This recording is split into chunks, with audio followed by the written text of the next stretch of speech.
In today's episode, I drive from Dijon to Lille, catch up with the Hughes outside the stadium and discuss his clothing choices, watch England batter Chile, then enjoy South Africa versus Ireland outside a cafe on the streets of Lille. My name's Tim Tunnicliff, host of the Amateur Rugby Podcast, and I'm here in France to show you the entirety of the Rugby World Cup. I'll be travelling the country, hitting the fan zones, showing you the in-stadium experience and getting the lowdown from all the talking points from what is sure to be an epic World Cup.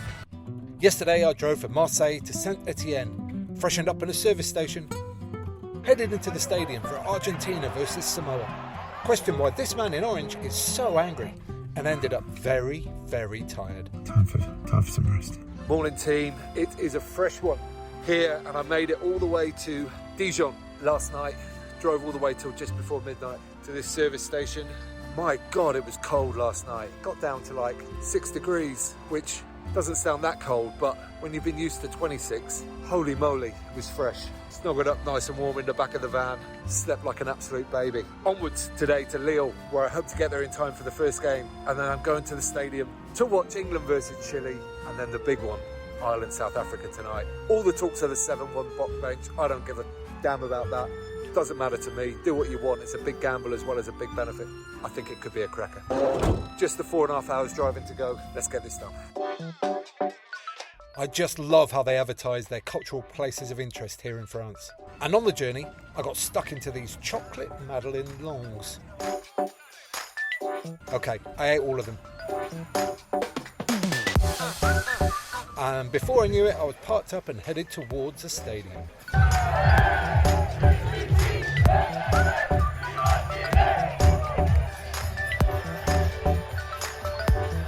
All right, another day, another city, another stadium.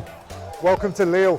Hopefully we get a performance out of England today. Heard a lot of chi-chi-chi, lay going around already from the mighty Condors. Georgia and Portugal played out an amazing draw in the opening game today. And the big news out of France, Antoine Dupont had surgery. He's had a plate implanted into his face. Who knows when he'll be back, but that's the big story.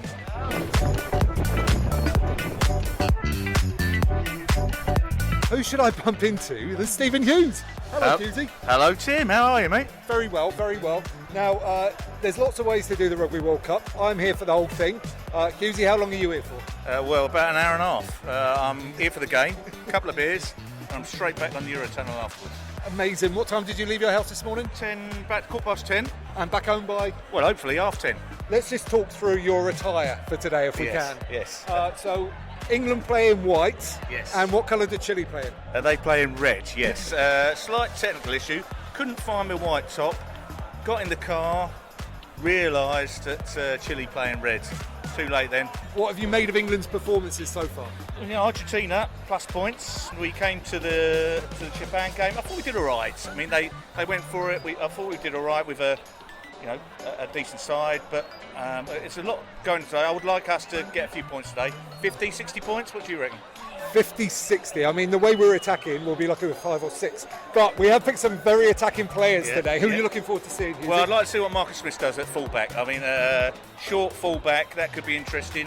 What are we gone from 6'5" to about 5'5", haven't we? Yeah, absolutely. And Henry Arundel is who I'm looking forward to seeing. Yeah. I can. A bit of pace, a bit like yourself, Tim. A bit of pace. A very little bit of pace. I mean, I know it's been very brief, but what have you enjoyed about Lille so far? Well, I mean, the beer's half decent. It's not a bad pint, is it? It's not bad.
Half-time here in Lille, and England lead 31-0, but it wasn't like that the whole half. They stuttered for the first 20 minutes, and it was 0-0 after the first quarter. Put that into perspective, if they scored at that rate the entire half, it would be 62-0 right now. Henry Arundel with a couple, Theo Dan, and then a couple of other tries as well, who I forget at the moment. Marcus Smith with a chip through and score. There's a party atmosphere here in Lille, and it felt like it was going to be pooped a little bit by Chile to start off with, but England well in control now.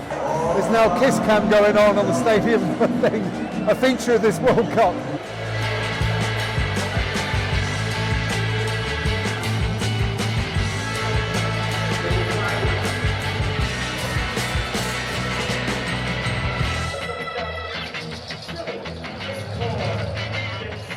Full time, England wins 71-0. Chile were absolutely magnificent in defeat, and the post-match stuff here has been amazing. I mean, I don't want to brag, but I said Henry Arundel would be the one to watch today. Just the 5 tries, most of them 2-yard tap-ins, but I think it was the 4th one was pretty special finish. Shout out to the stadium announcer who called in Henry Arundel, which made everybody laugh for most of the game. Just wonder as well, Danny Care went after about 50 minutes. Is that the last time we'll see Danny Care in an England shirt? It's possible, very possible. And then we just had a lovely moment when Joe Marler introduces kids to Steve Borthwick. Can't imagine what kind of conversation went in there, but Chilean players here, absolute heroes. Selfies with the crowd, just going on and on and on. And fair play to them, they showed up this World Cup, they've been amazing. I'm not sure what's going on there. Seems to be a lot of man love going on. There's been a great atmosphere in the stadium today.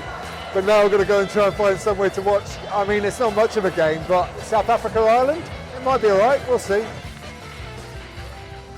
Oh my God, the bars are absolutely rammed here in Lille. This is the Queen Victoria behind me, but all the other ones are the same. Eventually found a spot here at this tiny little brasserie. There's got a TV screen in their front window, and there's a friendly little crowd that are there watching South Africa versus Ireland.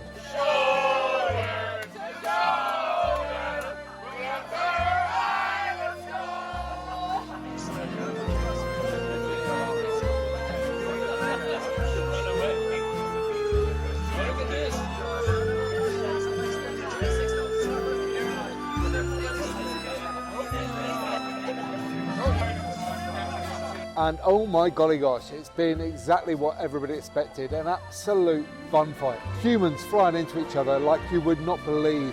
Just the intensity, the physicality, it is off the scale. Ireland, I think, have dominated territory. I say I think because I'm watching it after 3 days of heavy exhaustion, driving, some drinking, but not a lot. Just very tired, struggling to focus, and then I'm sat on the street, people are constantly walking past, so it's possible my judgment may be off, but I would say Ireland have really dominated territory in this game so far, and a late try in the half by the Big Mac. See, this is how tired I am, I've forgotten his name already, playing on the wing, my favourite players. I called him Big Mac because I'm not even going to get it. Big Mac Hansen, there it is. Mac Hansen going over in the corner for a 7-3 lead for Ireland at half time. Couple of big hits for Irish backs. Gary Ringrose went off for a HIA but has returned. Johnny Sexton got run over but has returned. If they can take these hits, if they can keep going, they can win this game. It's going to be a massive psychological boost for the Irish ahead of the rest of the tournament. Second half to come. Look at this very South Africa dominated the start of the second half. 8-7 with conversion to come. Manny Libbock missed a lot of kicks at goal. This one's a gimme just outside the 15-metre line. Ireland kicks penalty. 10-8 to Ireland.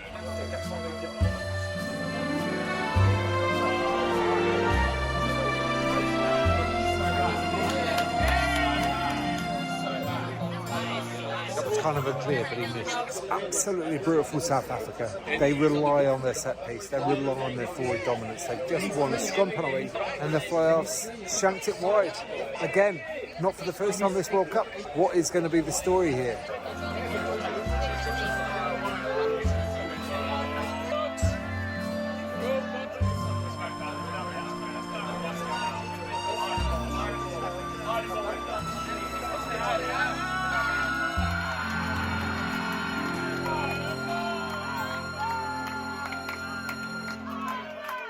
to win at the Rugby World Cup for Ireland.